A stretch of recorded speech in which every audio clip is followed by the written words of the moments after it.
Everybody, Iain from Ranking the Obscure here. Hope we're all well. Today we've got the first in a new series of shows that I'll be doing. Apart from listening to the music and listening to some really obscure stuff, I really loved my album art. So this is the first show where we're going to be looking at album art. We'll be looking into some of the great album covers. People like Roger Dean, Derek Riggs, to mention a few, Mark Wilkinson. But today I thought we'd start off with a little bit of fun.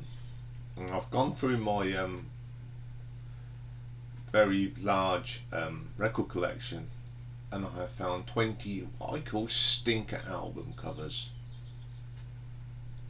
So this show is going to be quite a bit of fun. There may be some in here fantastic, but as always, it's always personal views of things. So let's get cracking with 20 of my worst album covers. Okay, number 20. This is Motorhead's Overnight Sensation from 1996. That's probably the worst picture of Lemmy I've ever seen. He actually looks like death warmed up. This album cover, one of my aunts, going back, she would say, "This is the picture you put above the fireplace to keep the children away." And she's absolutely right. Not the best cover, because Motorhead have had some really good covers, but this one, nah, not the greatest.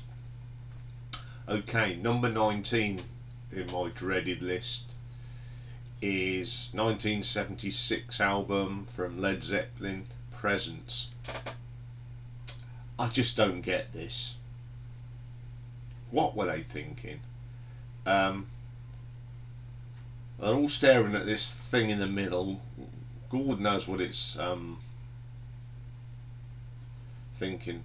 What springs to mind is the expressions on the gentleman and the lady. The lady's thinking, "Cool, that's rather large." And I don't know why the man's chuckling at it. I really don't know. I'll let you think about that one. It's just an awful cover to a pretty good album. It's a shame, because like the Motorhead one, it's a pretty good album. And yes, bit strange, that one. Okay, let's move on. Number 18 in my list is from Elbow, Giants of All Sizes, their 2019 album. What's going on here? I can't make out whether they're just standing it on concrete, or they're all in the sea or a swimming pool. I just don't get it. It's not pleasant to the eye. I mean, Elbow have had some really interesting covers, but this one I just don't get. I can't make it out. Obviously done before pre-COVID days, of course, but if that's a swimming pool, that must be a huge swimming pool. But if they're in the sea, my God. Yes, as you see, it's pretty lousy cover. Okay, moving on. Number 17. Now this is one of my favourite bands, Iron Maiden, but the 2003 cover, Dance of Death, I think this is hideous. It looks a bit unfinished. I mean, I like the Reaper in the middle, But it's the little fella in the corner with the mask and the red trousers on. Where's he come from? It looks like the album cover was rushed. They never thought about this one, and they go, "Oh, that'll do," and bung it out. It's a shame because again, it's an absolutely belter of an album. I don't know what these bands are thinking sometimes, but yeah, probably one of the worst Iron Maiden covers of all time. Okay, coming in at number 16 is Metallica's Hardwired to Self-Destruction from 2015. I just don't like it. It's gives you nightmares. This is, I mean, trying to get all four faces into one thing just doesn't work. It's a hideous cover. Good album again, but hideous cover. Okay, let's move on. Number 15 in my list is from a band called Athlete, the 2007 release Beyond the Neighbourhood. I just don't like the colours. Someone doesn't know how to mix colours. It just doesn't go. It's not pleasant to the eye, put it that way. Not a bad album, but even looking at it now, it just makes you want to cringe. Okay, we'll move on. Number 14 is Bon Jovi compilation album. 100,000 Bon Jovi fans can't be wrong. They're wrong about the cover though. That is hideous. Why are they dressed in gold? I don't know. It just doesn't look right. Unless it's John Bon Jovi being a bit pretentious.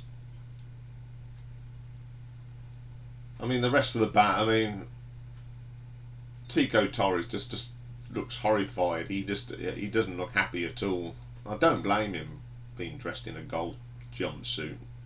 Awful cover. Awful cover. Okay, swiftly moving on. Number 13 in my list is from In Excess, the 1983 album Shaboo Shaboo. Yeah, I'm a dog lover, yes, but I just don't get a topless man holding I don't know if it's a real dog or a statue. I just don't get it. It's not very eye-catching. Okay, number 12 is from one of my favourite bands of all time, Black Sabbath. It's the 76 album Technical Ecstasy. What is going on here? I think the drugs got to them a little bit. It's just so they're on escalators, and I don't know if it's a robot way of having sex or they're just beating the crap out of each other. I don't get that at all. It's not the best. I mean, Sabotage was bad enough, but this is really really awful. Okay, next on the dreaded list is number 11. This is from a compilation album by Sparks called Plagiarism. Yeah, I don't want to see this. The Mail Brothers, terrific musicians, but okay, their heads have been superimposed, but no, not for me. It's not pleasant. Okay, let's move into the top 10. Now we're really getting into some stingers. Coming in at number 10 is Van Halen 3. Van Halen. All I'll say is crap album, crap cover. Don't get it. Has nothing to do with music. A cannonball man catching cannonballs. No, it's just not good at all. Don't know why. I don't like that. Some people do. I hate it. Okay, number 9. Normally this band put out some terrific album covers. It's Halloween from their 1991 Pink Bubbles Go Ape. This is horrendous. I don't know who looks more scared, the fish or the woman. I think the fish looks more scared. What the hell is she going to be doing? Don't get that at all. Really not. Just weird. Okay then, number 8. This is a live album from Dream Theater, 1998, Once in a Lifetime. What the hell's going on here? I love the bit with the amphitheatre, but why put it in a monk's head? Looks like someone says, okay, I'm going to slice this monk's head off and I'm going to construct an amphitheatre in it. Oh, it's just hideous.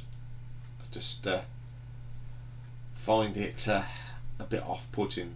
Great live album though, terrific album, but guys, don't like your cover. Okay then, moving on, number 7. Then we're starting to get into the weird and wonderful now. This is from Faith No More, their 2015 comeback album, Soul Invictus. Oh, I've got no words for this. It's hideous. Even the dog's going, what the is going on here? Yeah, not a pleasant cover from an album that was a bit disappointing as well. Okay, number 6 is from British progressive rock band Arena, the 2000 album Immortal. This is just hideous. A grown man, a little bit overweight, bald head, wearing a nappy, in a dive. Ugh. I mean, their Double Vision nearly got into this, but this is just horrendous. Gives me the shivers just looking at it. Okay, number 5. This album cover, looks like an advert for 70s porn, I'm afraid. Love Beach, ELP, 1978. What were they thinking? I mean, look at Cole Palmer's haircut and his big cheesy grin. Looks like I'm not showing my chest. You've got Greg Lake going, hey, like my pink shirt, and then Keith Emerson really going for it and trying to show off all the sundry. I like the background, but guys, could have put some decent clothes on. Not very good at all. Okay, number 4, another of my favourite bands, UFO. But guys, I don't like the cover of Misdemeanor. It's just spooky. A young girl with a gun and tattoos. No. I'll get the odd concept, Misdemeanor, but that's just sick. No. Okay, number 3. This is from the mighty Saxon, another of my favourite bands. Innocence is No Excuse. I just don't get that. Ugh. It's just creepy. Okay, now we're going into the top 2. These are probably the 2 worst album covers I've got. I just don't get it. So coming in at number 2 is the debut album from Queen to the Stone Age from 1998. What the hell is that? It's borderline perversion. Oh, I just don't get that. What's that got to do with music? I really don't know. So here we go, my worst cover, little drum roll. It's Scorpions, who are renowned for doing naff covers, and this one is just sick. It's the Virgin Killer, Scorpions 1976. They changed the cover eventually, but I don't like that at all. I'm not going to say too much about it. I don't want to see that sort of thing on an album cover. Thank you very much. Okay, we have got some honourable mentions who escaped the top 20, but again, they do need a mention. Scorpions are in there again. This is Love Drive from 1979. That's horrendous. I just don't get it. I don't like that at all. And continuing on with the Scorpions, Pure Instinct from 1996. What the hell? We've got a naked family in a cage and animals looking at them. Nah, just not pleasant at all. Silent Nation from Asia, 2004. I know it's called Silent Nation, but yeah, not pretty at all. Then we've got from 1987, Yes's Big Generator. Ugh. Don't get it at all. Horrible album cover. And then this one just escaped from 1985. Robert Plant's Shaken and Stirred. Ugh. A bit of modern art, but it looks like even I could do better than that. That's just not, just like it's been slapped together. No thought into that. Okay, now we're going to have a controversial one. Some people may like this cover. This is Pink Floyd. 1970s Atom Heart Mother. Terrific album. Let's make a great album and then have a cover with a bloody cow on it. Why? I don't. Must be some perversion, or I don't know. I just don't like it. It's a shame because I love the album, but don't like the cover, boys. And then we've got the mighty Saxon again. Power and the Glory from mid-80s. You can tell it's mid-80s. I like the concept of the cover, but the colours, oh, someone's got a bit of colour blindness here. It just doesn't go. I could go on, but these are the ones that really just do not do it for me. So this is part one of a two-part show. Part two is going to be my favourite covers. I hope that's a bit of fun. If you've got any covers that you particularly don't like, just put them in the comments box. Subscribe and see you all very shortly. So take care for now.